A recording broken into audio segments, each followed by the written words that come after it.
नमस्कार। Asian news पर हमारे इस विशेष कार्यक्रम खेती बाड़ी नवाचार में आपका स्वागत है। मैं हूं अभय किशोर। खेती बाड़ी में हम हर हफ्ते एक ऐसा विषय लेकर आते हैं जिसमें खेती बाड़ी, बागवानी, पारंपरिक खेती, नए किस्म की खेती, इन तमाम मसलों पर हम चर्चा करते हैं और उसके सभी पहलुओं पर चर्चा करने के लिए हमेशा हमारे साथ कोई ना कोई खास मेहमान मौजूद होता है।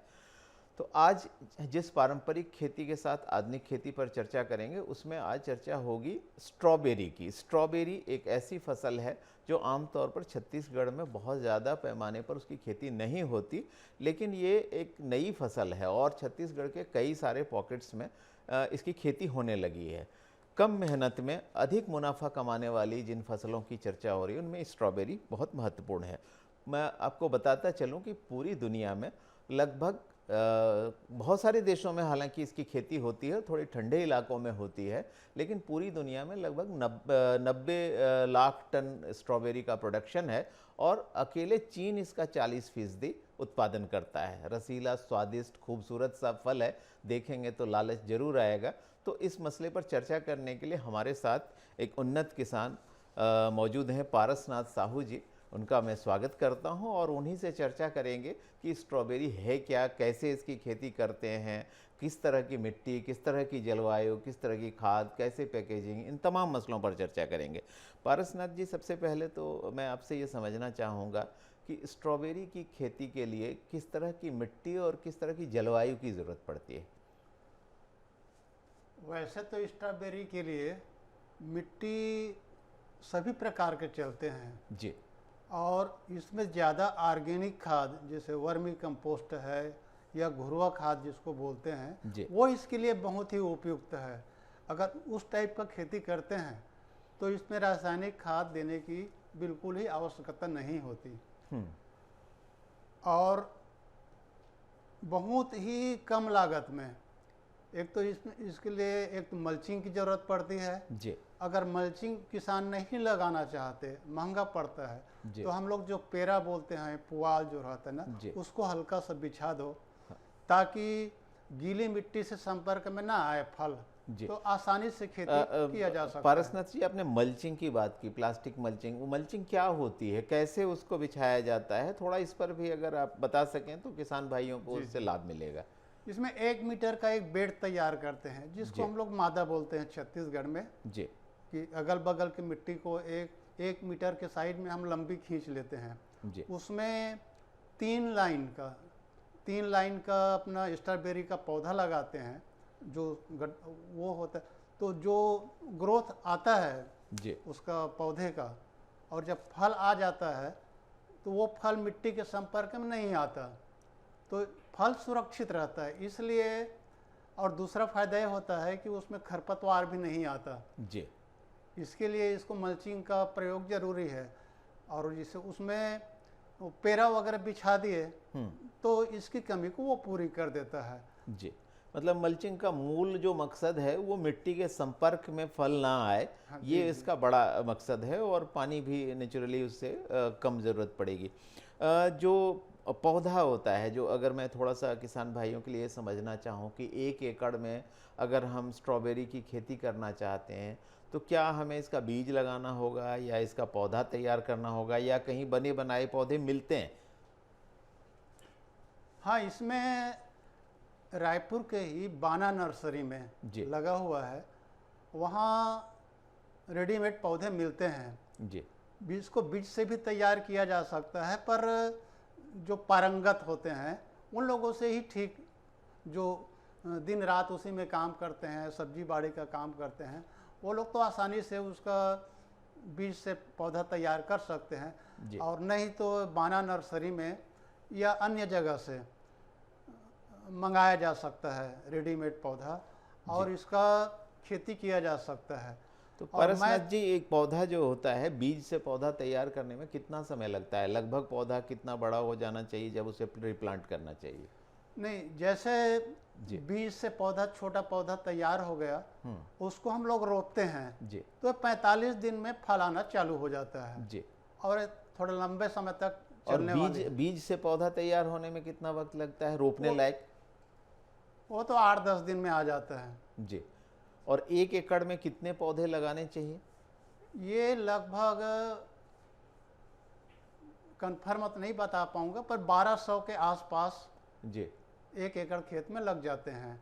कितनी दूरी पर लगाएं पौधे? मान लीजिए एक पौधा लगाया तो एक पौधे से दूसरे पौधे की दूरी कितनी हो, और अगर जैसे कतार में लगाते हैं तो एक कतार से दूसरे की दूरी कितनी हो? हाँ, एक 9-9 सेंटीमीटर में जी या अधिकतम 1 फुट की दूरी से इसे लगाते जाएं, जी और एक बेड में 3 की कतार में, जी। तो ये काफ़ी अच्छा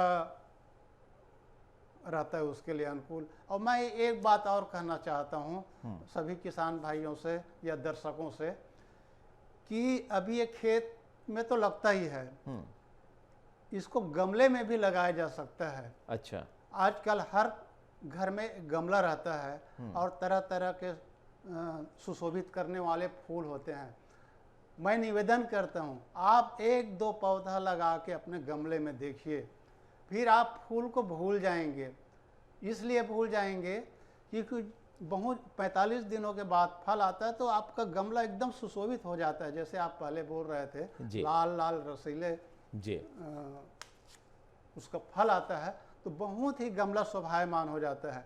ऊपर से आपको जैविक फल मिलेंगे जो बाजार से काफ़ी गुणवत्ता वाली होगी। तो गमलों में भी इसको लगाना चाहिए। और कैसे लगाना है, आजकल यूट्यूब में सब रहता है, उसमें भी छोटा एक पुआल टाइप का बिछा दो या झिल्ली बिछा दो, समय समय पर खाद पानी देते रहो। जी। तो ये गमलों में भी घरों घर इसको अपना पैदा किया जा सकता है। और वैसे भी काफ़ी महंगे आते हैं, छोटे छोटे पैकेट में 8-10 पीस का आता है, काफ़ी महंगे होते हैं। जिसको अपने घर में लगा लिए 4-8 गमले में, तो लंबे समय तक उसका घर बहुत अच्छा भी लगेगा और रसीले फल का आनंद भी लेंगे। जी। पारसनाथ जी, एक चीज़ और जो अक्सर किसान जो स्ट्रॉबेरी की खेती करना चाहते हैं वो जानना चाहते हैं कि किस तरह का तापमान इसको चाहिए और किस मौसम में पौधे को लगाना चाहिए? वैसे इसको सितंबर से अक्टूबर में लगा देना चाहिए, जी। जिस ठंड की शुरुआत होती है, तो ये बहुत उपयुक्त समय होता है। और ध्यान यही रखना चाहिए, जिस खेत में लगा रहे हैं वहाँ पानी इकट्ठा ना हो, तो उसके लिए एक नाली बना दिया जाए, तो आसानी से खेती किया जा सकता है। और एक स्वभाव होता है, हम धान से ज़्यादा क्या फसल लें, गन्ना लें, गन्ना से और ज़्यादा फायदेमंद क्या फसल है, तो ये उन श्रेणियों में आता है। जैसे ड्रैगन फ्रूट है जी। ये स्ट्रॉबेरी है, आजकल छत्तीसगढ़ में होने लगे हैं, तो ये बहुत अच्छी बात है जो आपके चैनल किसानों को जागरूक कर रहा है। जी। ये बहुत, मैं इसके लिए तो धन्यवाद भी देता हूँ। जी। किस्मों की बात करें थोड़ी, कि किस्में कौन सी अच्छी होती हैं, अगर हम अलग अलग किस्मों के बारे में कहें, और ख़ास तौर पे छत्तीसगढ़ की जलवायु को देखते हुए कौन कौन सी किस्में हैं जो किसान भाइयों को लगानी चाहिए? इसमें छत्तीसगढ़ हो चाहे यूपी हो, विंटर डाउन करके एक आता है, जी। वो काफ़ी अच्छा, उसका पत्ती भी अच्छा रहता है, फल भी बहुत अच्छा रहता है, मीठा रहता है, और उसको वैज्ञानिक लोग यहाँ के उपयुक्त माने हैं। जी। इसके अलावा और कौन कौन सी किस्में होती हैं इनकी? अभी ज़्यादातर यही चलता है, जी। और उससे बहुत सारे वैरायटी आते हैं, पर अभी यही ज़्यादा ठीक रहता है। जी। पारसनाथ जी, कुछ किस्मों की चर्चा कई बार मैंने भी सुनी है, जैसे कहते हैं Camarosa, Chandler, Ofra, Sweet Charlie, Elista, Fairfax, तो इस तरह की किस्में भी क्या यहाँ लगाई जा सकती हैं? क्यों नहीं लगाया जा सकता है, जिससे इससे भी एक अच्छी वैरायटी है जो इससे काफ़ी मीठा होता है, जी। किंतु उसका उत्पादन कम आता है। जी। इसीलिए बिजनेस तौर पर करने के लिए जो विंटर डाउन है ना, ये काफ़ी अच्छी है। आपने उत्पादन की बात की, तो मैं ये भी समझना चाहूँगा आपसे कि प्रति एकड़ जो है इसका उत्पादन लगभग कितना होता है? अभी इस बारे में मैं नहीं बता पाऊंगा, जी। किंतु अन्य फसलों से जी। कम लागत में काफ़ी अच्छी खेती स्ट्रॉबेरी की हो सकती है। और छत्तीसगढ़ तो में क्यों की? अमूमन 1 एकड़ में अगर मैं स्ट्रॉबेरी की खेती करना चाहूँ या हमारे किसान भाई करना चाहें, तो उनको कितनी लागत लगेगी और फसल से कितना मुनाफा होने की उम्मीद है? क्योंकि ये पैसा सबसे महत्वपूर्ण चीज़ है, आप भी समझते हैं कि कोई अगर प्रेरित होगा तो मुनाफे के लिए ही प्रेरित होगा, तो ये जरूर समझना चाहूँगा। मैं ये कह सकता हूँ जी। कि धान से 3 से 4 गुना ज़्यादा प्रॉफिट इसमें हो सकता है। जी। क्योंकि इसमें गोबर या वर्मी कंपोस्ट डालना रहता है और दवाई बहुत कम, जरूरत पड़ गया तो नीम के तेल वाला आता है उसको डालते हैं, रासायनिक खाद की भी आवश्यकता नहीं होती, इसलिए इसमें रोग भी कम आता है जी। तो आय इसमें बिल्कुल, निश्चित रूप से बीमारियां कम होती हैं। स्ट्रॉबेरी की खेती मुनाफे की खेती है और पारसनाथ जी जैसा बता रहे थे कि इसमें धान से कई गुना ज़्यादा मुनाफा हो सकता है। तो किसान भाई, हम ये चर्चा जारी रखेंगे। बहुत छोटे से ब्रेक के लिए रुकते हैं। ब्रेक के बाद जब लौटेंगे तो पारसनाथ जी से ये भी समझने की कोशिश करेंगे कि इसमें किस तरह की बीमारी का अंदेशा रहता है और अगर उस पर रोकथाम करनी हो, पानी हो, तो क्या एहतियात बरतनी चाहिए। साथ ही ये भी समझने की कोशिश करेंगे कि फल को तोड़ना कब चाहिए, उसकी पैकेजिंग कैसे करनी चाहिए, क्योंकि जल्दी ख़राब होने वाला फल भी है। तो कहीं जाइएगा मत, इन सारे मसलों के जवाब लेने की कोशिश करेंगे पारसनाथ जी से, लेकिन बहुत एक छोटे से ब्रेक के बाद। खेतीबाड़ी नवाचार में आपका एक बार फिर स्वागत है। आज इस कार्यक्रम में हम चर्चा कर रहे हैं स्ट्रॉबेरी की खेती की। एक रसीला फल जो कि मुनाफा भी देता है, स्वाद भी बढ़ाता है, और इस पर चर्चा करने के लिए उन्नत किसान पारसनाथ साहू जी मेरे साथ लगातार स्टूडियो में बने हुए हैं। पारसनाथ जी, अगर स्ट्रॉबेरी में लगने वाली बीमारियों की बात करें तो स्ट्रॉबेरी में किस तरह की बीमारियों का अंदेशा रहता है और उसकी रोकथाम कैसे की जा सकती है? आम तौर पे इसमें बीमारियां नहीं लगती, जी फिर भी कभी जैसे ज़्यादा बरसात से या अगर फल खराब होने लगे, कुछ छेद जैसा महसूस हो, जी तो इसमें नीम तेल या नीम तेल से बने और अन्य भी दवाइयाँ आती है, रासायनिक दवाई, उसको डालने से वो ठीक हो जाता है और इसमें ज़्यादा बीमारियाँ भी नहीं आती। जी। एक और चीज़ समझना चाहूँगा कि छत्तीसगढ़ की जलवायु जिस तरह की है उसको देखते हुए राज्य के किस किस इलाके में इसकी खेती संभव है? वैसे छत्तीसगढ़ के प्राय सभी जी जगह इसको लगाया जा सकता है जी आसानी से, क्योंकि एक लंबे समय तक, सितंबर से लेकर के फरवरी तक जी काफ़ी ठंडी रहती है और पॉली हाउस आजकल लगने लगे हैं, तो पॉली हाउस में तो इसको हमेशा लगाया जा सकता है। जी जी। तो पॉली हाउस की आपने चर्चा की। पॉली हाउस बनाना हो तो किस तरह का होना चाहिए, उसमें कैसे तापमान को नियंत्रित रखें, और सिंचाई पर भी थोड़ी जानकारी आप दीजिए कि पौधों की सिंचाई कैसे करनी है। स्ट्रॉबेरी की खेती के लिए जी ड्रिप सिंचाई जरूरी है। अगर ड्रिप सिंचाई हो गया तो काफ़ी अच्छा, अपनी आवश्यकता है उतना ही पानी लेगा। जी और हम जैसे पानी पलो के देंगे तो उसमें ज़्यादा पानी जा सकता है, क्योंकि इसमें बहुत ज़्यादा गीला नहीं होना चाहिए, जी सोख दे इतना पानी, तो ये ड्रिप से ही संभव है इसकी खेती। जी। जैसा पारसनाथ जी अभी आपने थोड़ी देर पहले बताया कि 45 दिन में पौधों में फल लगने लगते हैं, तो पौधे में से फल कैसे तोड़ना चाहिए, कब समझना चाहिए कि ये पौधे का फल तोड़ने लायक है? पहले तो वो हरा रंग का रहेगा, जी जैसे ही लालिमा आ जाए, जी लाल हो जाए, एकदम मतलब गीला ना हो, पिचा ना हो, जी उस समय बढ़िया अवस्था रहता है। जैसे लाल रंग का आकार ले तो उस टाइम तोड़ के उसका पैकेजिंग करके मार्केट में भेजा जा सकता है आसानी से। मतलब जब थोड़ा सा रंग बदलने लगे, थोड़ा लाल होने लगे, और लेकिन सख्त रहे, बिल्कुल गीला ना हो जाए, तब इसकी तुड़ाई करनी चाहिए। और तुड़ाई करते वक्त भी क्या कोई सावधानी बरतनी चाहिए? नहीं, वैसे तो विशेष सावधानी की जरूरत जैसे नहीं है। जैसे कहते हैं ना कि फल को हाथ लगाने के बजाय डंठल से पकड़ के तोड़िए तो फल जल्दी खराब नहीं होंगे, तो इस तरह की सावधानी भी ज़रूरी होती है क्या? नहीं, वैसे उतनी सावधानी की जरूरत नहीं होती, फिर भी जी नीचे से कैंची से या धारदार ये से अपना काट लिए तो बेहतर रहेगा। और एक बार जब उसकी पैकेजिंग करते हैं तो पैकेजिंग कैसे करनी चाहिए, और वो उसके बाद तोड़ने के बाद फल कितने दिनों तक सुरक्षित रह सकता है? नहीं, कम से कम 1 हफ्ता आसानी से रह सकता है ये। जी।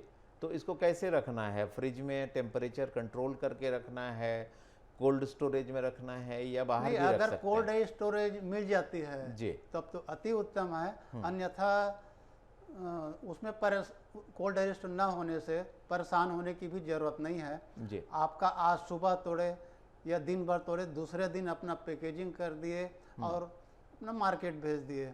जी आज छत्तीसगढ़ के मार्केट में भी जी आज बाज़ार में देखने को मिलता है, और निश्चित रूप से एक अच्छा खपत भी देखने को मिल रहा है। जी। जिस ड्रैगन फ्रूट को, जिस स्ट्रॉबेरी को जानते नहीं थे, आज मार्केट में ठेलों में जगह जगह बिक रहा है। ये किसानों के लिए भी अच्छी बात है ये। जी। तो किसान भाई, स्ट्रॉबेरी जो है न केवल अच्छा स्वादिष्ट फल है, बल्कि इसमें कई तरह के पौष्टिक तत्व भी होते हैं। इसमें vitamin B, vitamin B1, B2 होता है। इसके अलावा नियोसिन जैसे तत्व भी होते हैं। ये पाचन शक्ति को भी बढ़ाता है, आपको निरोग भी रखता है। पारसनाथ जी, क्या इसको प्रोसेस्ड फूड की तरह इससे जाम, जेली ऐसी कोई चीज़ भी बनाई जा सकती है? हाँ, इसका वो आइसक्रीम वगैरह में इसको उपयोग, इसका फ्लेवर वगैरह सब उपयोग करते हैं ना, निश्चित रूप से इसका।